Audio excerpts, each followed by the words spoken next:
Today's lesson is 2.7, graphs of rational function, and this is part 2 where we'll get into graphing with slant asymptotes. So as a reminder, slant asymptotes exist if the numerator is 1 more than the denominator in terms of degree. So numerator equals denominator plus 1 will give us a slant asymptote. So how do we deal with that? In this first problem, we've got x squared plus 1 over x.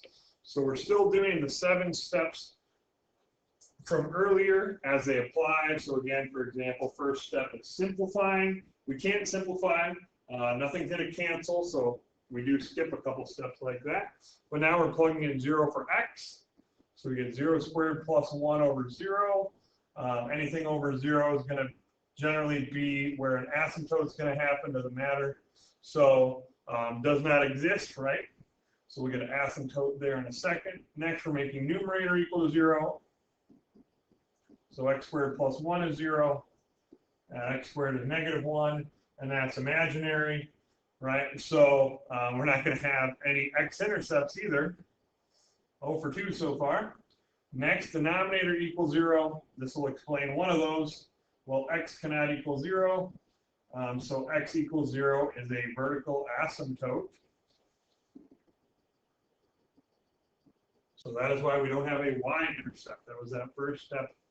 Next, x squared versus x, right? This is our slant asymptote, right? So how to solve this is we need to do long division, right? We've got x squared plus 0x plus 1. You do need to fill in the 0, otherwise sometimes it can get a little odd. And then long division, right? X goes into x squared x times, so x times x squared. And then flipping our sign, we've got 1 left over because we've got 0x here plus 1. And so this is just y equals x is our slant asymptote.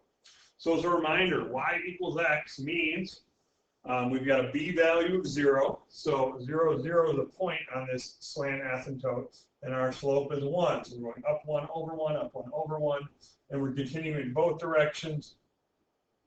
And so there's our slant asymptote. Now, we have no points. We're at the point where we need extra points. So we're going to pick a point over here. Let's say x equals 1. And we're going to pick a point on this side of the asymptote. Let's say x is negative 1. So negative 1, I'm plugging that in to, again, this top function of x squared plus 1. So now we've got negative 1 squared plus 1. So that's 1 plus 1. 2 over negative 1 gives us negative 2. So negative 1, negative 2 is this point right there. And what this graph's going to look like is we're approaching this asymptote that's a slant.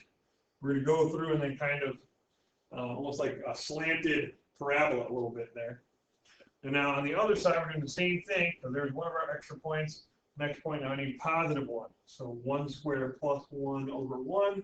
1 times 1 is 1. Plus 1 is 2.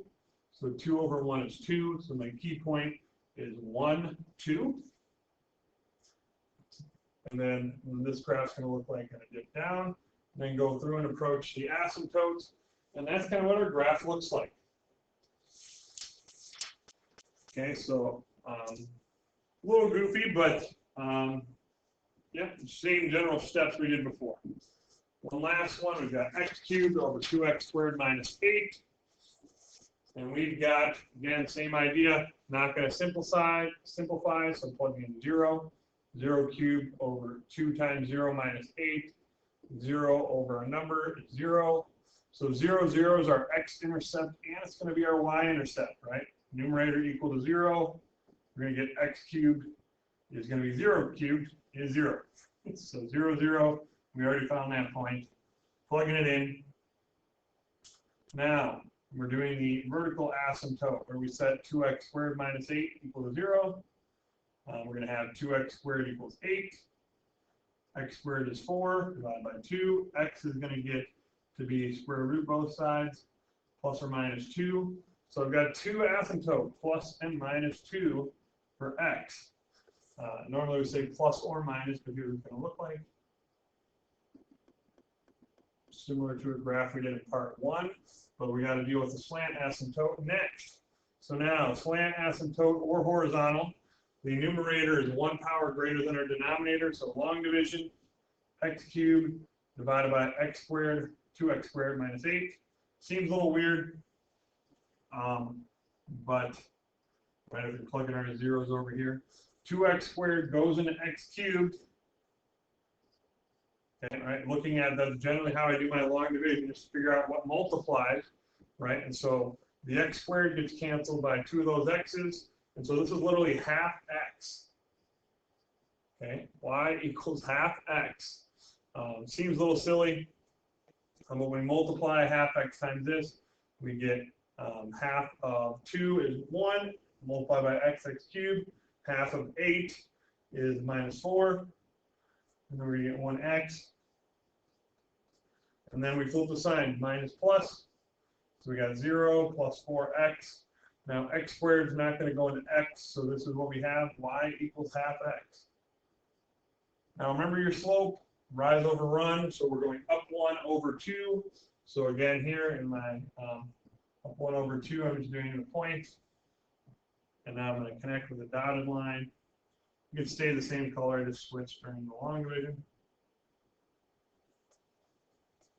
So there's our asymptote. And now we need extra points, like a lot of them again. Right? We need this point here, which is going to be -4. We could use +1 and -1. And then we could use +3. Sorry, 3, I said 4. So we need, we'll take -3, we'll take +1, -1 as well, and +3. And again, we're plugging it back into this original up here. I just kind of use the arrow to point where we need points. So we don't have a lot of information there. Again, on the inside, we could be quadratic up, quadratic down, cubic up, cubic down, right? A couple different options. So plugging that in. We got -3 cubed is going to be 27 of the negative variety over 2 times -3 squared minus 8. So that's going to be 2 times 9 is 18. Minus 8 is 10.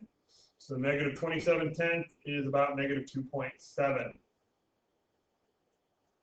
So that's approximately what I got there. Probably a little bit off, but pretty close. Just do your best you can, especially when we're dealing with decimals like that. Plugging in -1. -1 cubed. Extend here. It's okay to take up plenty of space with these larger problems. -1 cubed over 2 times -1 minus 8 squared -1, pardon me. So this is 2 times 1 is 2. 2 minus 8 is minus 6. Over -1 is, sorry, -1 over -6 is +1/6. So we're a tiny bit above this line here. Next, we plug in a positive. 1 cubed over 2 times 1 squared minus 6. 1 over 2 times 1 is 2. Minus 6. Sorry, minus 8. Minus 8. There we go. Fixed it. Is minus 6. So this is -1/6. And then last point, 3 cubed, 27, over 2 times 3 squared, which is 18 minus 8, 10. So we get 27/10, so 2.7 positive. So again, some of these points look pretty similar. Filling in the points I didn't do at the end there. And then connecting our dots. So asymptote like this. This one's going to be another one of those cubic looking negative, and then up top. And there's our graph. Now that wraps up the graphing on slant asymptotes and rational functions. Homework is assigned on Google Classroom.